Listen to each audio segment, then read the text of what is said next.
It's good to be alive, good to be alive. Yeah, it's good to be alive, and we all want to see you thrive. Hang on for the ride. This is Paul Vibes, bringing you a spiritual flow and information that can remedy the soul. A man for the people, message in a bottle, but he threw it in a podcast. Now it's full throttle. Life is never hollow, but if you ever feel twisted or need to be lifted, yo, my man is gifted.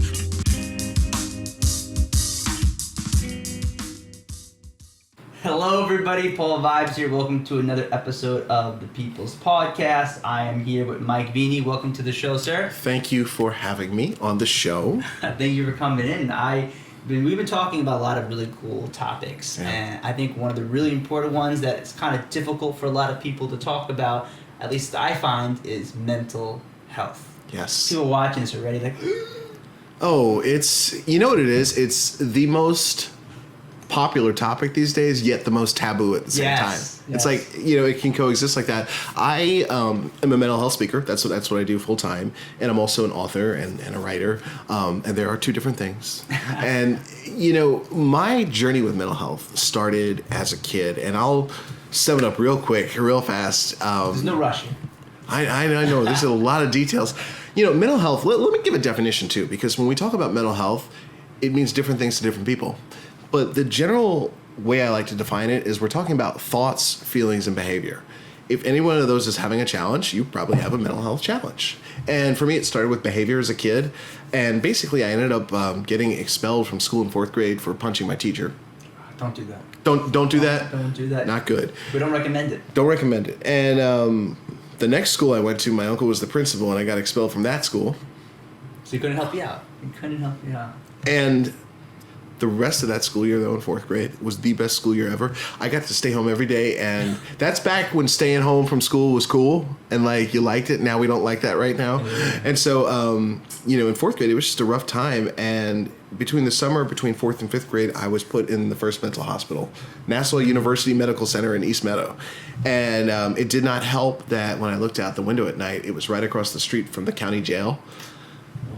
So I knew that, something was wrong with me, and no matter what they told me, it was I knew something was wrong. My parents tried to keep it quiet. Mike, no one can know about this. We need to get you help. Because my parents wanted the best for me. They weren't trying to be ashamed or anything. They just wanted the best for me.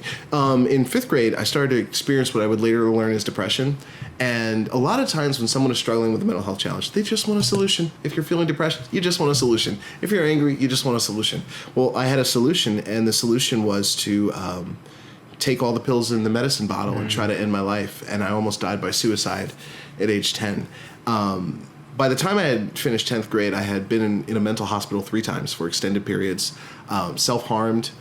I was violent at home. I'll just say it, violent. I'm not proud to say that, but it's the truth. And just in and out of the emergency room, it was a difficult time, and the thing that turned my life around was playing drums. And that has been a thing for me. But guess what?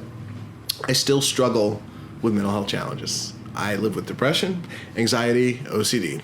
I see my psychiatrist. I see my therapist every week. I got a mental health support group that I go to on Zoom or on the phone, actually, during this time. And I have to manage myself every day, and one little thing could send me back to that mental hospital. One little thing could send me back there. And so it's something that I've had to learn to just work with throughout my life. And that's my story. That's me. I appreciate you sharing that. I appreciate being vulnerable with the people watching this because I think more people than we think or that we openly talk about are dealing with situations that you've been through and that I was similar to what you and I have been through. I mean, growing up with my own learning disability, a lot of my viewers know this, I was choked by the umbilical cord. So even though I'm very grateful I survived, the doctors told my parents at first they didn't think I was going to make it, but I did have minor brain damage. So growing up in smaller classrooms and research and needing tutoring every day, taking longer on tests, that affected my confidence. I think most kids, regardless of having a disability or not, have self-insecurity issues, acceptance issues. There's a lot of challenge, bullying, but I think a lot of my challenges were amplified because of that learning disability. And that definitely affected my mental health. I remember just feeling depressed often and just feeling anxious, being frustrated with myself. Why can't I learn like my brother? Why can't I learn like other people? Why is it so difficult for me? And it affected my mental health greatly, especially when something affects the brain, like being choked and you're losing oxygen to the brain. I mean, that is definitely not going to support you in your mental health journey. But for me, as I mentioned to you earlier, my viewers, volunteer work and just community service helped my mental health so much. And it sounds like for you too, when I hear your talks and what you do, and you talked about that, like it feels so good. Yeah. To give. Well, during this time, I'm doing presentations still, but I'm doing them over Zoom video, and so I'm getting used to the camera. I'm very, very used to. Professional. And I enjoy. Like maybe I like presenting. I don't know. I like helping people. I love knowing that I can give a presentation that might help someone who's struggling in a really dark place. Because you know what? I actually believe that we have pain in life. We all do. But nobody needs to suffer. And one thing I also want to bring up that you just said that I think is really important, and this is going to be a real moment right here. You ready for this? I was in special education for a certain amount of time in school. And I had to ride what they call the small bus. And I say it like that because those of us who've been in special education or had to go to the resource room or whatever that was in school really felt a stigma that we were less than, and I even heard kids in the quote unquote mainstream classes saying stuff, sometimes, it's almost like you're looked down upon, even though we try to be a world that's PC and loves everyone. Yeah. So realize that, there are a lot of people with different types of disabilities out there and they're not less than you. I say mental health challenges, but for me, it's a straight up mental illness. That's the ugly word I don't like to use, but I'll say it. I mean, it's a disability and you don't see it, but it doesn't make me less than a person. And if you're struggling with something, especially something you've never shared with anyone, you're not less of a person because of it. I just want you to know that. Beautifully put. I just had to put it out there. I want to end it there, but I don't at the same time. But I feel like sometimes there's not even more you can say. Can I use that for my talks? Sure, that's yours now. It's on your channel. But you know what? It's so true because there is such a stigma of mental health, mental illness, whatever you want to call it, whatever label that person chooses to put on it. There is such a stigma. And I think just by us having a dialogue and saying, hey, listen, if you reach out to us right now, if someone comments or messages us and we can't directly impact them or maybe give them the resources, we can connect them with someone that can. A hotline number, a support group, and to not be afraid to ask for help. And as a speaker, what I speak about at schools is one of the things I say, listen, if you don't feel comfortable talking to your parents about this, if you don't feel, talk to your friends' parents, talk to the counselor, try to find that coach or that person that you're able to really feel that openness with, that non-judgmental energy. And like you mentioned before, the world is getting better, but there's still that hesitation to say, hey, listen, I'm thinking about, I don't want to wake up in the morning. I don't want to sleep all day.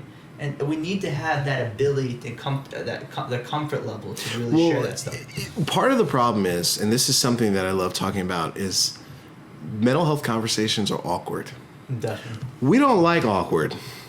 But in order to be effective when it comes to mental health conversations, you have to run to awkward. You have to chase it. Mm-hmm. You have to seek it out. So realize that having these conversations is not going to feel pleasant. It's going to feel weird. They're going to feel awkward, and they should be, but that's how you get the help that you need. Mental health challenges are confusing and frustrating. You can't, it's not like, I always say this to people, it's not like people wake up and go, oh, I'm depressed, maybe I should talk to a doctor today and give someone a call. No, usually somebody discovers it for us because of our behavior, in some way, shape, or form. So I think it's really important to understand that if you are struggling, it is okay to talk about it. And even if it feels like no one's going to get you or no one understands you, it takes time. It's not a one and done thing. And it's a process because mental health challenges are just confusing and complex. And it affects people of all ages, all walks of life, different generations, different cultures. We just have different ways of dealing with it. And you see a lot of families, and I got to say, even my family, people might be watching this, that will say something like, oh, get some sleep, rest on it, cheer up. And sometimes you think that, crap, is that all I need to do? Because that's not working for me. Well, and I want to say this because there's another segment that we did on energy. And we talked about thinking positive. And guess what? So you can actually have, I don't think I've maybe shared this once, you can have self-confidence, high self-confidence, and be depressed at the same time. And people don't understand they can coexist. They're not separate. Yeah, and so the idea is that sometimes, I remember times where I've been to the gym and like I walked out feeling really good about myself, and at the same time I was in a depression. So they can coexist, and that's the thing when it comes to feelings. Certain things can coexist. I struggle with being anxious and depressed at the same time. That's a problem right there. So realize that, again, these things are complex like that, and when you embrace that, it gives you a little more clarity on how to deal with it. One thing you mentioned before, which is something I really want to talk about, I believe, and as you know, I'm going to school for social work, so I see a therapist every week through Zoom. I miss in person, but no, we gotta be safe. I see him every week, and it's been such a big part of my tool belt. I look forward to that, and I remember that kind of feeling I felt when I first was seeing him, kind of awkward telling my parents. Because I saw him as a kid, but there's a big gap. And what do people think? When someone thinks you're seeing a therapist, the first thing that a lot of people, not everybody, some people think, oh, what's wrong? Something's wrong with you. Yes. But what's funny? When I started going to see my therapist, it was around the same time I started going to school.